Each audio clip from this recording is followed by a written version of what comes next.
Good morning students. BEd first year में अधिगम और शिक्षण हमारा जो प्रश्न पत्र है, इसके अंतर्गत हम अधिगम के बारे में अध्ययन कर रहे थे।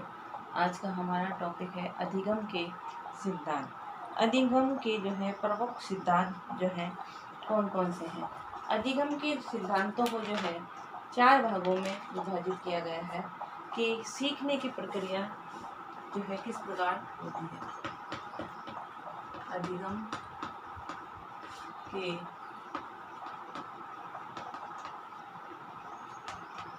सिद्धांत, ठीक है। अधिगम के जो है 4 सिद्धांत होते हैं।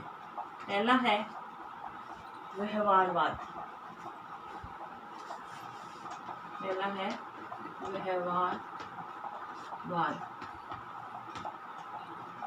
या उपागम, ठीक है। व्यवहारवाद, उपागम। दूसरा है गेस्टाल्टवाद,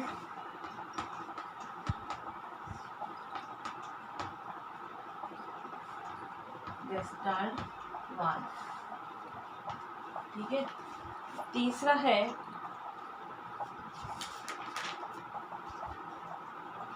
संज्ञानात्मक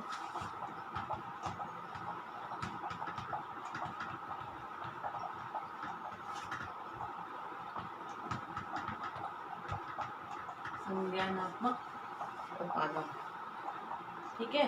और चौथा है सामाजिक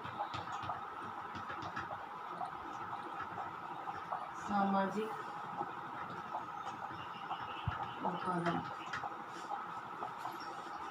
तो जो है सीखने के सिद्धांत को जो 4 कैटेगरी में 4 तरह से उपागमों को विभाजित किया गया है। पहला व्यवहारवाद, दूसरा गेस्टाल्टवाद, तीसरा संज्ञानात्मक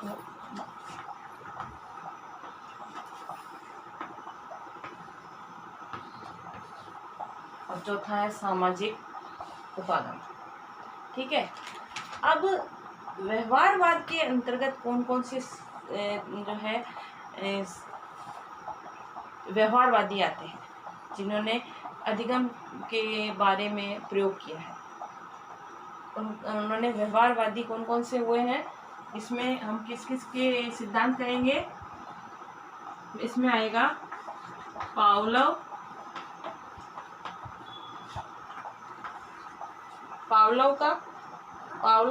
थॉर्नडाइक,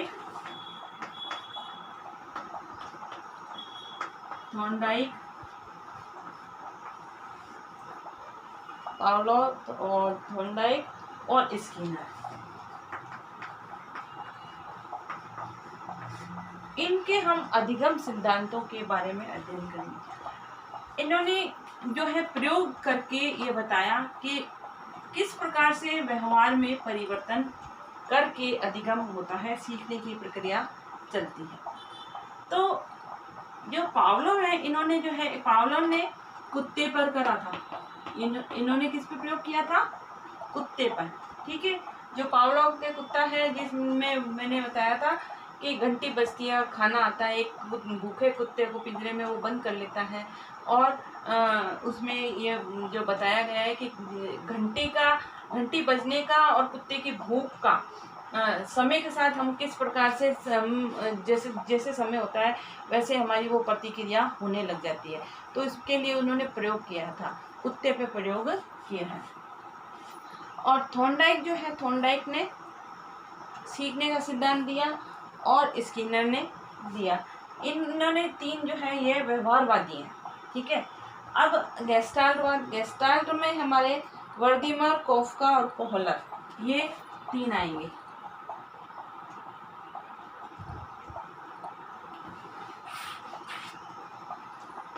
इसमें वर्दीमर, कोफका और कोहलर, इनके हमको सिद्धांत आएंगे और इन सिद्धांतों से हम सीखेंगे कि कैसे सीखने की प्रक्रिया चलती है, ठीक है। नेक्स्ट है संज्ञानात्मक में जो है प्याजे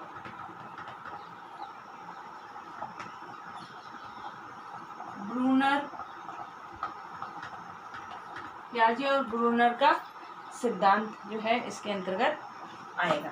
ठीक है, अब बचा सामाजिक चौथा।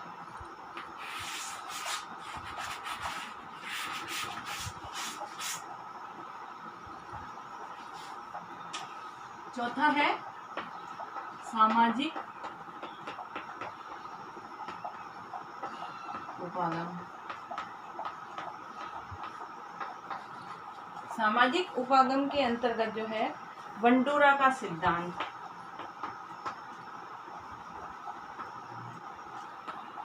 बंडूरा का सिद्धांत हमको, बंडूरा नामक जो शिक्षाविद हुए थे जिन्होंने सीखने का सिद्धांत स्थापित, इसके बारे में हम अध्ययन करें। अब उससे पूर्व हम जो सबसे पहले व्यवहारवाद लेते हैं। ठीक है, अब हम व्यवहारवादी उपागम के बारे में अध्ययन करें। व्यवहारवाद है क्या? इसमें व्यवहारवाद, तो व्यवहारवाद क्या है? व्यवहारवाद के प्रवर्तक कौन है? जॉन राइट्स वॉटसन को माना गया। व्यवहारवाद के प्रवर्तक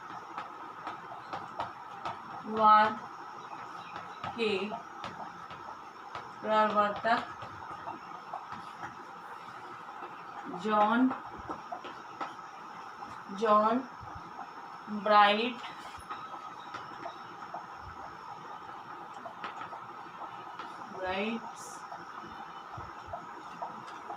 जॉनसन को माना जाता है। जॉन राइट्स वॉटसन को माना जाता है, जिन्होंने 1878 ईस्वी में अमेरिका, जिनका जन्म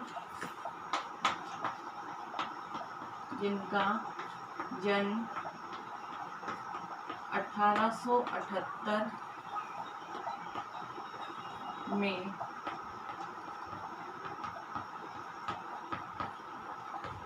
अमेरिका में हुआ था।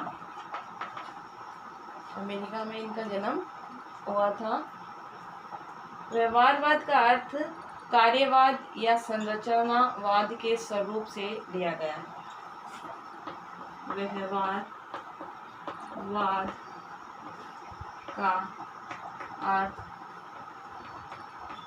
कार्यवाद या संरचनावाद से लिया गया। ठीक है, व्यवहारवाद ने मानव तथा पशु मनोविज्ञान के, मानव और पशु दोनों के मनोविज्ञान का जो अंतर है उसको इन्होंने समाप्त कर दिया है कि दोनों के में कोई डिफरेंस नहीं है। उनका संबंध व्यवहार से होता है, कि उन्होंने ये माना है कि उनका संबंध किससे है? व्यवहार से मान लिया है। इसमें उद्दीपक तथा अनुक्रिया पर विशेष ध्यान दिया जाता है। इसमें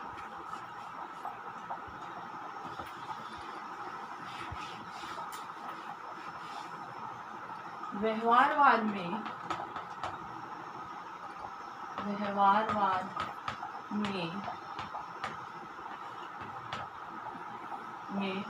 मानव तथा पशु मनोविज्ञान के अंतर को समाप्त कर दिया गया है कि मानव और पशु के व्यवहार में कोई अंतर नहीं है। समाप्त कर दिया है। इसमें जो है इसका संबंध जो है व्यवहार से कर दिया है। इसमें जो है उद्दीपक तथा अनुक्रिया पर विशेष ध्यान दिया जाता है। इसमें उद्दीपक तथा अनुक्रिया पर विशेष ध्यान दिया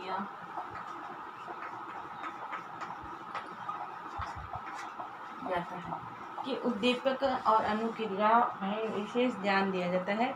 उद्दीपक ये होता है जैसे भूख लग रही है और भूख लगने पे खाना हमारे सामने प्रस्तुत होना, तो हम उसको प्राप्त करने के लिए चाहे कितने भी बाधाएं आए, हम उसको तो पार करके उनको प्राप्त करने का प्रयास करेंगे। इस प्रकार से व्यवहारवाद का अर्थ आज की कक्षा में हम करेंगे। यह कार्य लिखिए, व्यवहारवाद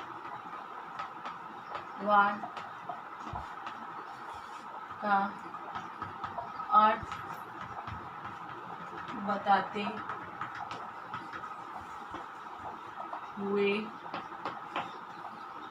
अधिगम के प्रमुख उपागमों के नाम बताओ। नाम बताइए। साथ ही घर में रहिए, सुरक्षित रहिए।